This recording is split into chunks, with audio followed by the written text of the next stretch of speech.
Petit déj en cours. Nathan, il a pris des avocats et du saumon. Et papa, il a fait, enfin David, il a fait un mix sucré-salé. Oui, mais vous savez c'est qui a mis le salé? Nathan. Ah ouais, Nathan fait plein de choses. On va aller visiter l'église gothique. Est-ce que vous voyez mon schtroumpf bleu là-bas? Et c'est super bien. Il y a plein de petits kiosques de nourriture. Ça ouvre à partir de 11h jusqu'à 18h.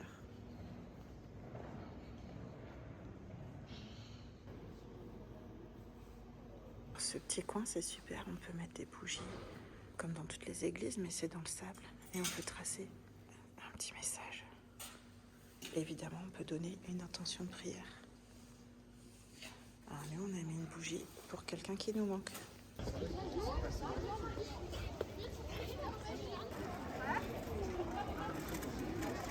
Alors, nous sommes au Hauptmarkt de Nuremberg. Donc, c'est un marché qui est ouvert 7 jours sur 7 et 24 heures sur 24. Donc, je pense que tous les stands ne sont pas ouverts 24 sur 24. Mais en tout cas, ici, il y a tout le temps de l'activité, que ce soit bouffe ou artisanat local. Il y a derrière nous, juste derrière nous, la magnifique église avec un carillon qu'on a entendu tout à l'heure, où les petits personnages sortent pour faire une mélodie. Voilà, et nous on l'a entendu à midi. Et puis là, quoi de mieux que pour découvrir la ville avec un enfant, c'est de faire le petit train. Donc c'est parti pour 40 minutes de train et on a payé, je sais plus, 30 € pour tous les 3. Le chemin de fer vient de l'enfer, et tous ceux qui l'empruntent iront tout droit à l'enfer. Les médecins mettaient eux aussi en garde contre ce monstre fumant. Les passagers risquaient selon eux une maladie du cerveau, à moins qu'ils ne meurent avant d'une pneumonie, du fait du vent généré par la vitesse. À votre droite, vous apercevez maintenant la tour des dettes, où l'on mettait les hommes au fer. C'était là que les hommes qui n'étaient pas en mesure de rembourser leurs dettes végétaient souvent pendant de nombreuses années. Nous traversons actuellement le pont du Foin, appelé Heubrücke, qui enjambe l'île Chute. À droite et à gauche, vous avez maintenant une belle vue sur la rivière Pegnitz. L'église Sainte-Élisabeth est située en biais, derrière vous. Surmontée d'un grand dôme caractéristique, c'est le seul édifice de Nuremberg datant de l'époque du classicisme. Elle n'a pas de clocher. Alors, on est devant cette structure qui a été réalisée, je ne sais plus en quelle année, ils nous l'ont dit dans le train. Dans la sculpture, il y a un anneau qui est juste là. On le tourne et on fait un vœu. Il a été réalisé par l'apprenti du forgeron qui a réalisé l'œuvre parce qu'il voulait épouser sa fille et que celui-ci refusait. Et la nuit, en fait, il a réalisé l'anneau. Le forgeron était tellement ébloui par la réalisation qu'il a accepté qu'il épouse sa fille. Donc en fait, il faut tourner l'anneau et faire un vœu dans sa tête.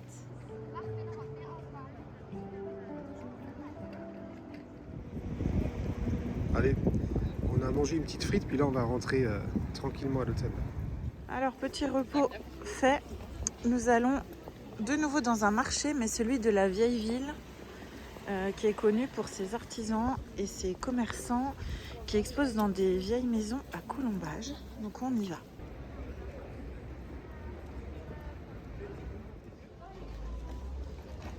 Juste, merci. Alors, on a fini notre petit tour du marché qui est dans la vieille ville. Alors, c'est tout petit, hein. En un tour, c'est fait. Là, on longe les remparts et on passe devant le théâtre.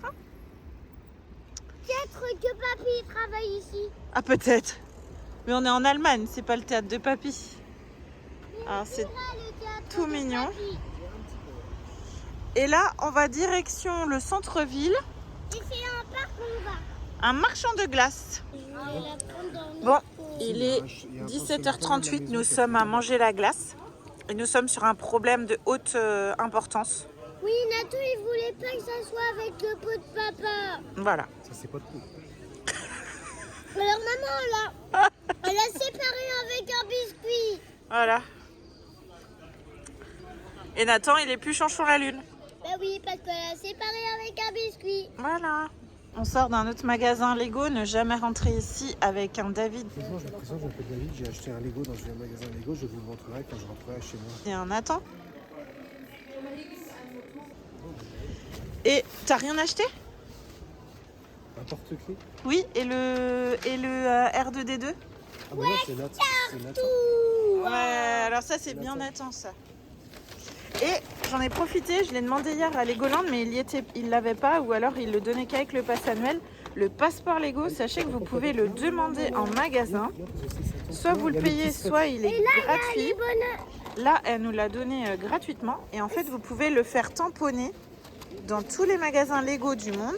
Ils ont des tampons spécifiques. Mais vous Donc savez, là, elle nous a fait 6 tampons, mais vous savez, juste là. on peut Et donc n'hésitez pas à le demander parce qu'en fait, peut ils produire le mettent notre- pas du tout en magasin, mais on peut l'avoir. notre bonheur pour acheter. Et on peut aussi faire nos petits bonhommes. Donc c'est ce qu'on a fait avec Nathan. On l'a pas fait hier parce qu'il y avait un monde fou à Legoland, Ça. mais on a produit nos petits bonhommes Lego. Allez, fermeture de la parenthèse Lego. Passion robot activée. Nathan a demandé un thé. Papa, tu peux me soulever pour que je regarde. Regarde, tu mets les Ah, glaçons. ah. Pardon. Là, tu mets le jus. Il fait rien en fait. Hein. Si, il tient le verre. C'est easy.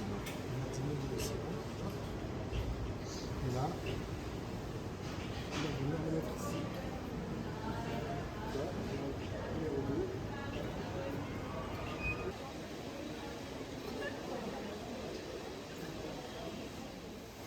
Mais on n'avait pas vu que ici, c'était pour des zones pour le métro. Ouais, on se demandait en fait, Nathan il dit mais il y a des gens qui rentrent dans la tour. Et en fait ça rentre pour le métro, c'est génial. Bon, petite fin de journée tranquille pour nous, on a fait quelques courses comme on vous l'a dit. On va commander à emporter. Et demain on passe une autre journée complète à Nuremberg et on prend l'avion samedi. Donc on vous dit bonne soirée.